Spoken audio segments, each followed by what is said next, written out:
Greek നഗരമായ ഫിഗാലിയിൽ നിന്നുള്ള അരിച്ചിയോൺ BC 6-ാം നൂറ്റാണ്ടിൽ ജീവിച്ചിരുന്ന ഒരു പാൻക്രാസിസ്റ്റായിരുന്നു. പുരാതന ഗ്രീസിൽ നിലനിന്നിരുന്ന ബോക്സിങ്ങിൻ്റെയും ഗുസ്തിയുടെയുമൊക്കെ ഒരു സംയോജിത രൂപമായിരുന്നു പാൻക്രേഷൻ. അതിക്രൂരമായ ഒരു കായിക വിനോദമായിരുന്നു പാൻക്രേഷൻ. BC 572-ലും 568-ലും അരിജിയോൺ ഈ വിഭാഗത്തിൽ ഒളിമ്പിക്സ് വിജയങ്ങൾ നേടിയിരുന്നു.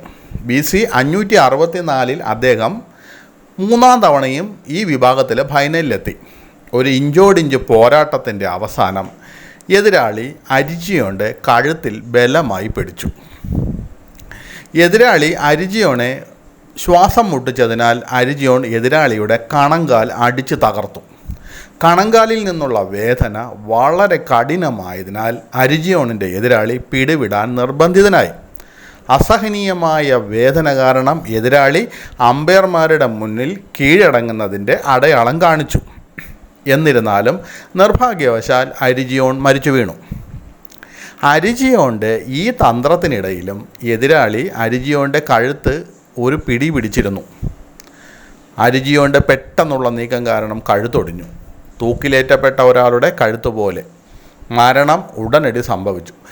എന്നാൽ ചിലർ വിശ്വസിക്കുന്നത് അദ്ദേഹം ശ്വാസം മുട്ടൽ മൂലമാണ് മരിച്ചതെന്ന്. എന്നാൽ ശ്വാസം മുട്ടൽ മൂലമാണ് മരിക്കുന്നതെങ്കിൽ ഒരാൾ കുറച്ചു നേരം അബോധാവസ്ഥയിലായിരിക്കും. എന്നാൽ അരിജിയോൻ്റെ മരണം തൽക്ഷണമായിരുന്നു.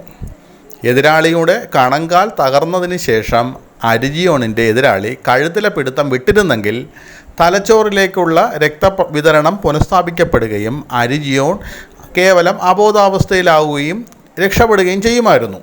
എന്നാൽ ഇവിടെ സംഭവിച്ചത് മരണം തൽക്ഷണമായി സംഭവിക്കുകയാണ് ചെയ്തത്. അത് കഴുത്തൊടിഞ്ഞാൽ മാത്രമേ സാധിക്കൂ.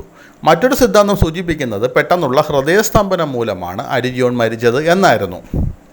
എന്നാൽ മരിച്ചെങ്കിലും അരിജിയോണിനെ വിജയിയായി പ്രഖ്യാപിച്ചു. കാരണം അരിജിയോൺ മരിച്ചെങ്കിലും അതറിയാതെ എതിരാളി കീഴടങ്ങിയിരുന്നു കണങ്കാലിലെ വേദന കാരണം.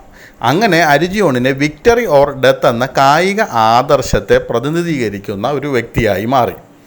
അരിജിയോണിൻ്റെ മരണശേഷം ഫിഗാലിയിലെ ഒരു മാർക്കറ്റ് പ്ലേസിൽ അരിജിയോണിൻ്റെ ഒരു വിജയപ്രതിമ സ്ഥാപിച്ചു. ഇന്ന് നിലനിൽക്കുന്നതിൽ ഏറ്റവും പഴക്കമുള്ള ഒളിമ്പിക്സ് വിജയികളുടെ പ്രതിമകളിൽ ഒന്നാണിത്. ആ പ്രതിമ ഇപ്പോൾ ഒളിമ്പിയയിലെ മ്യൂസിയത്തിലുണ്ട്. മരണശേഷം കിരീടം നേടിയ ഒരേ ഒരു ഒളിമ്പിക് അത്ലറ്റായി അരിജിയോൺ മാറി. പാൻക്രേഷൻ കായിക വിനോദം വളരെ ക്രൂരമാണ്. ഈ കളിക്ക് ഫലത്തിൽ നിയമങ്ങളൊന്നുമില്ല. ഏത് വിധേനയും എതിരാളിയെ പരാജയപ്പെടുത്തുക എന്നതായിരുന്നു ലക്ഷ്യം. അടി, ചവിട്ടൽ, കൈകാലുകൾ വളച്ചൊടിക്കുക, കഴുത്ത് ഞെരിച്ചു കൊല്ലുക എന്നിവയൊക്കെയാണ് ഇതിൽ ഉൾപ്പെടുന്നത്. കണ്ണ് കടിക്കുകയോ ചൂഴ്ന്നെടുക്കുകയോ ചെയ്യരുത് എന്നത് മാത്രമാണ് ഇതിനകത്തെ അനുവദിക്കാത്ത കാര്യം. പോരാളികളിൽ ഒരാൾ പരാജയം സമ്മതിക്കുകയോ അബോധാവസ്ഥയിലാവുകയോ ചെയ്യുമ്പോൾ മത്സരം അവസാനിക്കും. ഈ പാൻക്രേഷൻ കളിച്ച് നിരവധി പോരാളികൾക്ക് അല്ലെങ്കിൽ അത്ലറ്റുകൾക്ക് ജീവൻ നഷ്ടപ്പെട്ടിട്ടുണ്ട്.